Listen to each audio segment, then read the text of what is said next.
Welcome back. Well, we still have plenty more highlights to get you to, and we haven't really had much action from the Big Northern so far, Josh, but I think one of the surprise teams from the area, the Dixon Dukes, graduated a lot of seniors from an incredible team last year, but now they are still rolling right now with a record of 3-0. Yeah, and you saying that they're rolling, there's no other better way to describe it right now, and I'm excited to see how they pan out in the Big Northern. Obviously, that Byron-Dixon game is going to be one of the centuries coming up here in a few weeks. Could be a game of the week for us for sure, but I'll let you take it away with the highlights. Another team that's really no slouch at all in the area, the Genoa Kingston Cogs, are off to a great start so far this year, and that's who we have hosting the Dixon Dukes. Yeah, Josh, go ahead, take it away. Dixon went to Genoa Kingston, where the winner of this one would only have the Byron Mountain left to climb in conference. Dixon has been known for their passing game, but started with a huge play on the ground. Number 4, Landon Kanagi, proving big plays come in small packages. Later on the same drive, Dixon loves to pass on the goal line, but GK sees it coming from a mile away. Bend don't Nice break. play.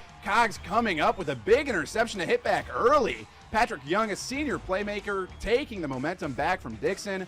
After a 3-and-out, Dixon hands the ball off to Landon again, where that giant Dixon offensive line makes some room, sending to the outside where he could do some damage in space. Dixon finding their star Eli Davidson on this laser of a ball. Dixon controlling the game from that point forward. Final score 40-7. Dixon is now set to play Byron, and that is a can't-miss event as Dixon's obviously just rolling right now. And I mean, can't wait to see them play Byron. Can't wait to see what they can do. And we still have to take you to North Boone at Byron as well. That is where we are going to go next in just a quick second here. And Byron obviously rolling so far this season, and they hit the road to play the North Boone Vikings up in a beautiful night for football. Byron up 8-0 couple minutes in, and Andrew Talbert on the keeper now turns the corner and turns on the burners to take a 14-0 lead.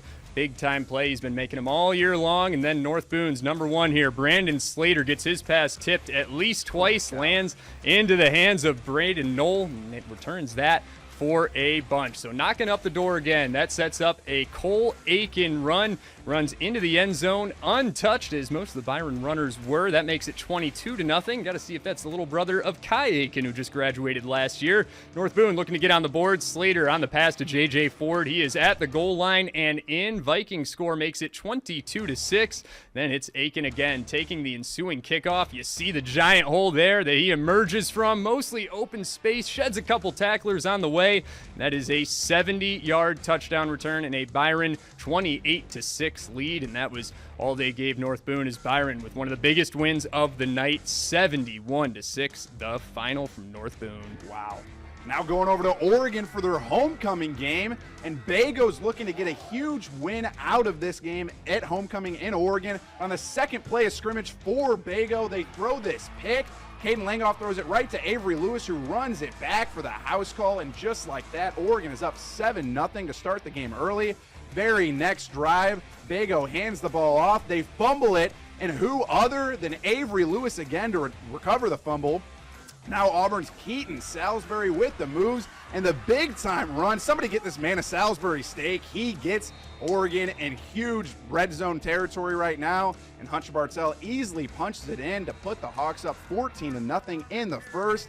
And Oregon runs away with it after that, routing Bago 35-12. Do not sleep on those Oregon Hawks. Now we are going to take you out to some NUIC football again. Dakota hosting Lena Winslow. They got a tough task in front of them. Dakota starting with the ball, trying to get the ground game going, but absolutely nowhere to go against that Lena Winslow defense. And on the next drive, they would punt it away to Lena Winslow, and Jalen Rakowska is off. 80-yard touchdown. If you remember Rakowska, he is the one who had an amazing game-changing interception last year in the state semifinal game, and he looks poised for a huge senior season. Dakota trying to move the ball again, but the ground game just not working, so they're going to try passing the ball. That ball was up so high I couldn't even find it with the camera. Nice little arch on it, though. Drake Davis to Brody Good gets him at the 50-yard line, but they would have to punt after that. So Lena on offense again. Alex Schlichting, no one near him, but look at the effort there to get him out of bounds. Nice play from Dakota. Maybe a little bit of a late hit there, but that's okay. Just trying to play till the whistle. And then Lena Winslow would come up with a huge win over Dakota, and they improved to 4-0 on the season. 50-0, the final from Dakota. Now we got to take you to our play of the night to close things out. And we will take you back to Byron's Cole Aiken and his 70-yard kick return for a touchdown. And Byron, they just seem to have a different playmaker step up every week, and no different this time around, and they just keep on rolling, those Tigers. Can't even remember the last time that they lost a game, but another fun game of action. Let's go back to our game of the week real quick where you were at. You got to see Rochelle and Sycamore go head-to-head. Both these teams have aspirations of deep playoff runs. What did you see from them? What are the strengths, and what can they expect the rest of the year? I mean, on Sycamore's side of the ball, they were airing things out. Going back to Burt Goucher, the fact that that man is playing both ways at linebacker and at quarterback, that man is just insane. Playing inside linebacker and then going back and playing quarterback on the other side of the ball. Dude was just slinging the ball all across the field. But on Rochelle's side of the ball, they were doing a great job at just moving the ball against a very powerful Sycamore defense, excuse me. And it was a close game all around, and I'm surprised that Rochelle stayed in it where they did, because it seemed like at the end, Sycamore started to pull away, but Rochelle came back and still gave them a good fight. Yeah, in previous years, too, when Sycamore would start to pull away, you would see they would continue to pull away, but Rochelle's showing some fight this year. I think that says a lot about the talent they have on this year's team, and could be a deep playoff run for either of these teams coming up down the line. But now it's time for us to start getting ready for Week 5. But before that, on Sunday night, don't forget that Josh Reisig is going to have our top 4 play nominees. You're always working hard throughout the weekend to pick those 4 out, and then you're able to vote on those. So from Sunday night after our 10 o'clock show until Tuesday night, you get to decide what our play of the week was. Last week it was Jackson Cook. Now you get a chance to decide this time around. But that is all the time we have now. For Josh Reisig, I am Eric Raver. Thank you so much for joining us once again, and we will see you in Week 5.